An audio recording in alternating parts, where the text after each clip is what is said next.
आज आपण बनवत आहोत जिरा राईस। त्यासाठी सगळ्यात प्रथम लागणार ते म्हणजे आपला हा तांदूळ मी धुवून एक 10 मिनिटं झालेली आहे।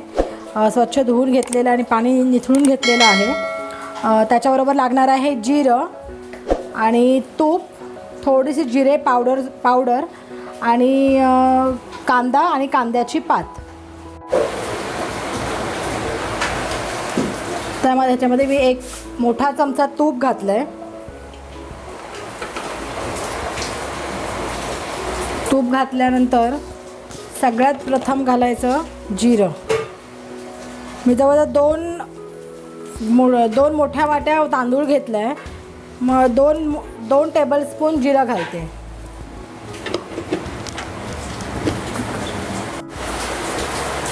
आता आपलं जिरं चांगलं तेलामध्ये परतल्यावर चांगला छान सुवास आला जिऱ्याचा की आपण घालायचा आहे कांदा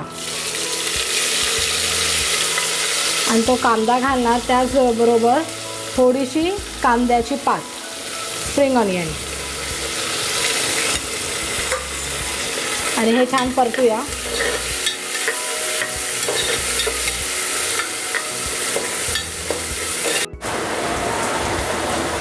आता मी कांदा घातला। कांदा काय आपल्याला भरपूर शिजवायचा नाही आहे, पण थोडासा चांगला छान परतला तेलामध्ये की मी एक एवढा छोटा अर्धा टेबलस्पून जिऱ्याची पूड घालणार आहे। हे जिरं आम्ही चांगलं भाजून त्याची पूड केलेली आहे, तर ती पूड घातली की छान एक सुवास येतो आपल्या जिरा राईसला। आता आपला हा कांदा छान परतून झालेला आहे। अगदी 1-2 मिनटंच फक्त कांदा परतायचा, त्यापेक्षा जास्त परतायचा नाही। आता मी हा छान आपला धुवून भिजवलेला जो तांदूळ आहे तो घालते। इथे मी हा बासमती तुकडा राईस वापरला आहे। ह्यासाठी आपण कोणताही बारीक तांदूळ आहे तो वापरू शकतो किंवा आपला बासमती राईससुद्धा वापरू शकतो मोठा, पण आपल्याला नॉर्मल घरी आपण असंच काहीतरी घरात पटकन करतो त्यावेळेला साधा राईससुद्धा चालतो। फक्त तांदूळ हा फळफळीत होणारा जुना तांदूळ हवा, नवीन तांदूळ असायला नको। तर मी 2 मोठ्या वाट्या इथे तांदूळ घेतलेला आहे। आता हा तांदूळ आपण छान परतून घ्यायचा। हे जवळजवळ अर्धा 1 मिनिट हा चांगला परतायचा ह्या तुपामध्ये। तर तांदूळ आपण छान परतलाय। आपला हा पूर्ण जिऱ्याचा जो जिरं पावडर, जिरं मसाला सगळा हा ह्याच्यामध्ये छान परतलाय। आता ह्यामध्ये मी थोडासा म्हणजे चवीसाठी म्हणून आपल्याकडे जर बिर्याणी पावडर मसाला असेल तर थोडासा अगदी म्हणजे एक अर्धा टीस्पून फक्त घातलाय फ्लेवरसाठी, आणि त्याचबरोबर एक चवीनुसार अर्धा चमचा मीठ। आपल्याला भरपूर जास्त मीठ घालायचं नाही, कारण आपण हे जिरा राईस ग्रेव्ही बरोबर किंवा दाल फ्राय बरोबर खातो, पण एक भाताला चांगला टेस्ट येण्यासाठी आपण फक्त थोडंसं मीठ घालायचं। आता आपला तांदूळ बघा किती छान थोडासा कलर बदलला आहे तांदळाने, आणि एक छान सुवास पण यायला सुरुवात झालेली आहे।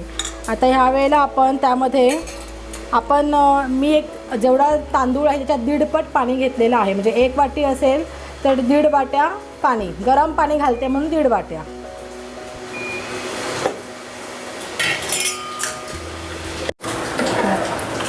पाणी घातल्यावर आपण छान ढवळून बघायचं। ह्या वेळेला आपण थोडीशी हवं तर चव बघायची की मीठ कमी जास्त काय आहे की नाही ते बघून घ्यायचं। आणि ह्यानंतर जी आपली उरलेली कांद्याची पात आहे थोडीशी ती वरून टाकायची। थोडीशी तुम्ही ठेवू शकता, ज्यावेळेला जिरा राईस झाल्यानंतर सजावटीसाठी पण ठेवू शकता। आणि आता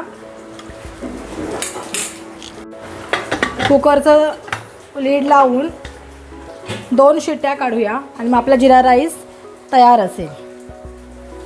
तर आता आपला चमचमीत असा जिरा राईस तयार झालेला आहे। आपण चिकनचा एखादा मांसाहारी पदार्थ बनवतो तेव्हा जिरा राईस तुम्ही नक्की करून बघा। तो कसा झाला हे आम्हाला कमेंट बॉक्समध्ये नक्की सांगा। व्हिडिओ आवडला असेल तर व्हिडिओला लाईक करायला विसरू नका आणि चॅनलला नक्की सबस्क्राईब करा। आम्ही तुमच्यासाठी अशाच चमचमीत रेसिपी नक्की घेऊनच जाऊ। धन्यवाद।